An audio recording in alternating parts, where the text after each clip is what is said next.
DRS কিংবা decision review system, আম্পায়ারদের পিঠ বাঁচানোর কৌশল, অধিনায়কদের ম্যাচে টিকে থাকার কৌশল। কিন্তু একটু এদিক সেদিক হলেই এই রিভিউই হতে পারে কোনো দলকে ম্যাচ থেকে ছিটকে ফেলার মাধ্যম। পাকিস্তানের শান মাসুদ সেই হিসেবে দুঃখ করতেই পারেন, কারণ পরপর 2 বলে তিনি রিভিউ নিয়েছেন, দুটোতেই সিদ্ধান্ত গিয়েছে বাংলাদেশের পক্ষে। দুবারই ব্যাটার ছিলেন বাংলাদেশের মুশফিকুর রহিম। আর এখানেই শেষ নয়, আম্পায়ার্স কলে রিভিউ বাঁচিয়েও রাখতে পারেনি পাকিস্তান। মাঠে পারফরমেন্স নেই, ভাগ্যের সহায়তাও নেই, সব মিলিয়ে এই যেন এখন পাকিস্তান দলের নিয়তি। ঘটনা রাওয়ালপিন্ডি টেস্টের 5ম দিনের। জুটি ভাঙে অধিনায়ক নাজমুল হোসেন শান্ত এবং মুমিনুল হক সৌরভের।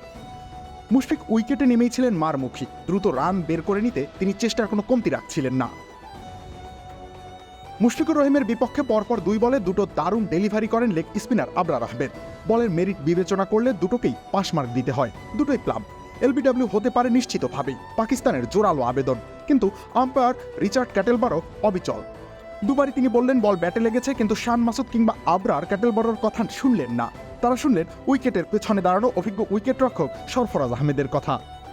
কিন্তু বিধিবাম শেষ রক্ষা হলো না। দুবারই আল্ট্রা এজে দেখা গেল বল মুশফিকের প্যাডে আঘাত হানার আগে ব্যাটে আলতো করে চুমু খেয়ে গেছে। আর সেই চুমুই পাকিস্তানের কফিনে পেরেক হয়ে আঘাত এনেছে দুবার করে। রবিউল ইসলাম রনি, খেলা 71।